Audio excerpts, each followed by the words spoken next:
වගේම දෙවියෝ පින් කරන අයටත් හරි කැමතියි. මොකද දෙවියෝ ගාව පුදුමාකාර ධර්ම ගරුත්වයක් තියෙනවා. ඒ නිසා පින් කරන අයට, සිල් රකින්න අයට දෙවියෝ පුදුම විදිහට ප්‍රිය කරනවා.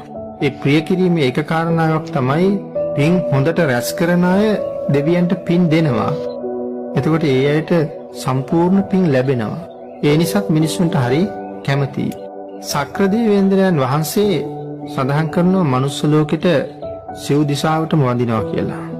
එක දවසක් මාතලී දිව්‍ය පුත්‍රයා සක්‍ර දේවේන්ද්‍රයන් වහන්සේගෙන් අහනවා, ස්වාමීනි මේ පස්පව් කරන නරයන්ට ඔබ වහන්සේ වන්දනා කරන්නයි කියලා.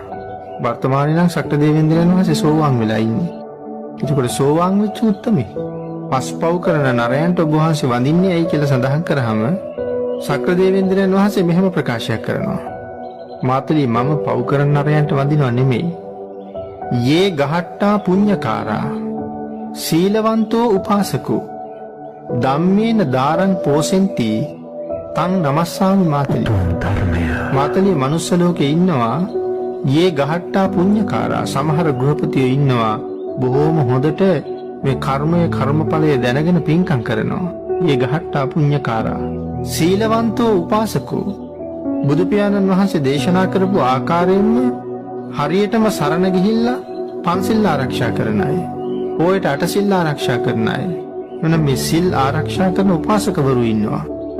ධම්මේන ධාරං පෝසෙන්ති, ඊටාම ධාර්මිකව ධනෙ උපයලා තමන්ගේ අබුදරුව පෝෂණය කරන අය, ශ්‍රමණ බ්‍රාහ්මණයෝ පෝෂණය කරන අය, මව්පියෝ පෝෂණය කරන අය, ධාර්මිකව ධනෙ උපයලා තං නමස්සාමි මාතලී.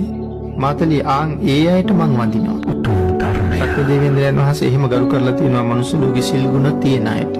ඒ සක්‍ර දේවේන්ද්‍රයන් වහන්සේ ධර්මයට ගරු කරපු නිසා තමන් කොයි වාගේ තරාතිරමක හිටියත් සිල්වතෙක් ගුණවතෙක් දැක්කම ගරු කරලා තියෙනවා. ඒ කාරණාව දෙවියන් මිනිස්සුන්ට ගරු කරනවාද කියන කාරණාව විසඳගන්න අපිට හොඳ අවස්ථාවක්.